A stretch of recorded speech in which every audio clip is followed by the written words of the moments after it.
Bonjour, je vous reviens, cette fois-ci au coin de Penon et Saint-Charles. Je vous avais parlé de quand on a passé à la petite île, de M. Sullivan faisait passer ses vaches sur le ponceau pour que ces vaches alpêtrent sur la petite île qui est dite le Duc, qui vient du nom de Antoine le Duc dit Penon. C'est que M. le Duc possédait, ou M. Penon, possédait beaucoup de concessions, beaucoup de terrains. Les concessions, c'est pas juste ici, mais comme par exemple les concessions 13 et 14 de la première concession Catherine Towns. Ça vous dit peut-être quelque chose. Qui comprend Sainte-Cécile, la Valleyfield, Saint-Stanislas de Kostka et une partie de Louis de Gonzague et de Sainte-Barbe.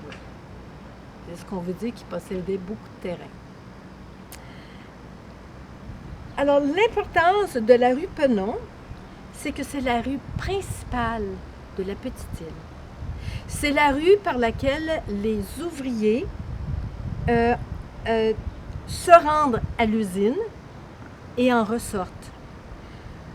C'est le chemin qui est imprégné de tout ce travail des ouvriers et aussi des résidents, comme par exemple, à l'époque où il n'y avait pas de télévision, que faisaient les enfants pendant que maman voulait préparer son repas?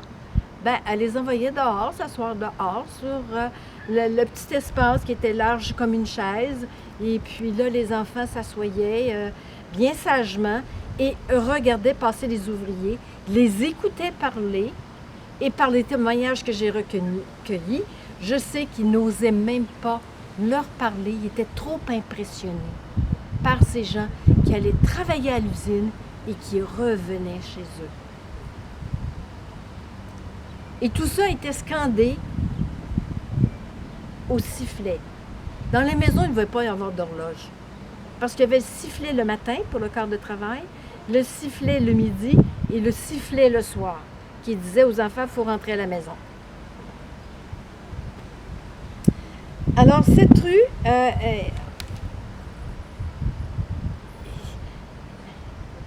qui donne face à la Montreal Cotton, ou c'est à la Pepperell Mill, qui est tout ça pour vous dire que ce bassin-là, là, maintenant, nous voyons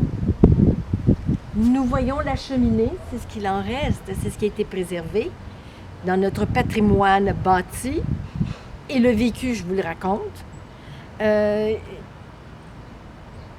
C'est rempli d'histoire. Et c'est ça qui fait le tissu urbain d'un milieu.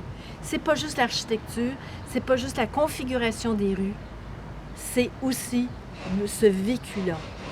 Alors, on peut imaginer le son des enfants qui jouent dehors.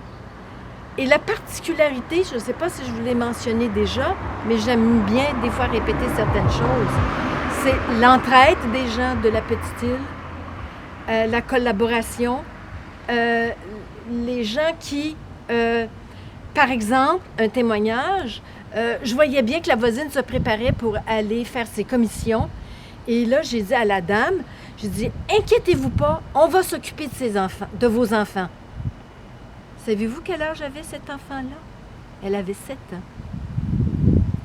À 7 ans, on savait prendre en charge. On savait s'occuper des autres. Au plaisir, à la prochaine bulle.